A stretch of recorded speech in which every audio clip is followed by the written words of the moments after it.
गोरखपुर नाम का एक गांव हुआ करता था। उस गांव में ज्यादा लोग नहीं रहते थे। उस गांव में एक गर्भवती विधवा औरत रहती थी। उस औरत का नाम कमला था।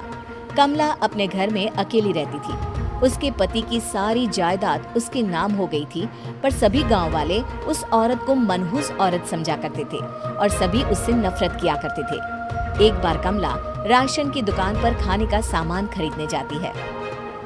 भैया जी, जरा 1 किलो दाल चावल देना। अरे हाय हाय हाय हाय हाय, अरे मनहूस औरत, मेरी दुकान में अपशुगन करवाने आ गई क्या? हैं? चल जा यहाँ से, मैं कुछ नहीं देने वाला हूँ तुझे। भाग भाग यहाँ से, चल जा निकल। भैया जी ऐसा मत कहिए, मैं गर्भवती हूँ, मुझे खाने की बहुत जरूरत है, मुझे खाना दे दीजिए। दुकानदार कमला को वहाँ से धक्के मारकर भगा देता है। तभी कमला रोते रोते उस गांव के किन्नरों के इलाके में आ जाती है। गांव वाले किन्नरों को उसी इलाके में रखा करते थे, क्योंकि वो लोग किन्नरों को पसंद नहीं करते थे और उनके इलाके में रहने से मना करते थे। तो किन्नरों ने उसी गांव में अपना एक इलाका बना लिया था। जब किन्नर लोग देखते हैं कि एक गर्भवती महिला रोते रोते उनके इलाके में आ गई है, तो सारे किन्नर कमला के पास जाकर उसका हाल पूछने लगते हैं। क्या हुआ बहन, तुम्हारी गर्भवती अवस्था में इतनी बुरी हालत कैसे? तुम रो क्यों रही हो? तुम डरो मत, हम तुम्हें कोई नुकसान नहीं पहुंचाएंगे। तुम शांत होकर सब बताओ कि हुआ क्या है। मैं कमला हूँ, मैं गांव के दूसरे इलाके से आई हूँ। 2 महीने पहले ही मेरे पति की मौत हुई है। मुझे गांव के लोग मनहूस मानते हैं, क्योंकि मैं विधवा हूँ और गर्भवती भी। वहाँ के लोग मुझे खाने के लिए कुछ बेचने के लिए भी तैयार नहीं, जिससे मेरा गुजारा नहीं हो रहा था। कोई बात नहीं कमला, हम तुम्हारा ख्याल रखेंगे। किन्नर लोग कमला को एक खाली घर में रहने के लिए जगह दे देते हैं और उसकी देखभाल भी करते हैं। कुछ ही महीने बाद कमला अपने बच्चे को जन्म देती है, पर अफसोस, कमला बच्चे को जन्म देते ही अपनी जान गंवा देती है। जब सब किन्नर बच्चे को देखते हैं तो बहुत खुश हो जाते हैं, क्योंकि वो बच्चा भी किन्नर ही था। कमला ने एक किन्नर बच्चे को जन्म दिया था। अब इस बच्चे की देखभाल कौन करेगा? हम तो इस बच्चे को गांव के दूसरे इलाके में भी नहीं भेज सकते। अरे तो क्या हुआ, इस बच्चे की माँ नहीं रही तो हम इसे पालेंगे। अब ये हमारे इलाके में रहेगा, हमारे साथ रहेगा। फिर वो किन्नर उस किन्नर बच्चे को गोद ले लेते हैं, उसका नामकरण कराते हैं। उस किन्नर बच्चे का नाम शक्ति रखा जाता है। देखते ही देखते शक्ति बड़ी होने लगती है। उसके रंग रूप बहुत सुंदर थे। वो बहुत सुंदर किन्नर दिखती है। एक दिन शक्ति एक किन्नर से पूछती है, माँ जी सुनिए ना, ये गांव के दूसरे इलाके में भी तो लोग रहते हैं, तो हम वहाँ क्यों नहीं जाते? हम उनसे अलग क्यों रहते हैं? शक्ति, क्योंकि वो लोग हमारे जैसे नहीं, वो लोग हमें पसंद नहीं करते, इसीलिए हम उनसे अलग रहते हैं। क्यों? वो हमें क्यों पसंद नहीं करते? मुझे एक बार उस इलाके में जाना है, मैं एक बार वहाँ जाकर घूम कर आऊँ। शक्ति, खबरदार, जो तू उस इलाके में कभी भी गई तो अपनी जान नहीं गंवाना चाहती तो उस इलाके में कभी कदम भी नहीं रखेगी, समझी? इतना कहकर वो किन्नर वहाँ से चली जाती है। शक्ति उस किन्नर की बात सुनकर बहुत रोती है। माँ जी ऐसा कैसे कह सकती है? उन्होंने इतनी सी बात के लिए मुझे इतना डांटा। अब तो मैं उस इलाके में जरूर जाऊंगी। फिर एक दिन शक्ति गांव के दूसरे इलाके में चुपके से जाती है। ये लोग तो हमारे जैसे ही इंसान हैं, तो ये हमसे नफरत क्यों करते हैं? जब शक्ति उस इलाके में पहुंचती है तो गांव के सारे आदमी उसके रूप से मोहित हो जाते हैं। वो लोग ये अंदाजा नहीं लगा पाते कि वो किन्नर है। शक्ति की सुंदरता देखकर सारे गांव वाले उसकी तारीफ करने लगते हैं। तभी गांव का चक्कर लगाने गांव के जमींदार का बेटा हर्ष वहां पहुंचता है। हर्ष भी दिखने में बहुत सुंदर होता है। जब हर्ष ने शक्ति को देखा तो वो भी उससे मोहित हो गया, और जब शक्ति की नजर हर्ष पर पड़ी तो वो हर्ष को देखकर मोहित हो गई। आपको पहले कभी इस गांव में देखा नहीं। इस गांव में आप नए हैं क्या? जी नहीं, वो मैं बस।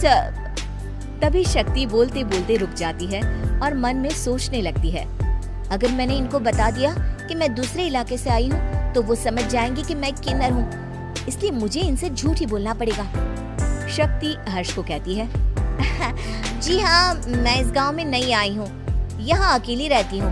वैसे आप कौन है?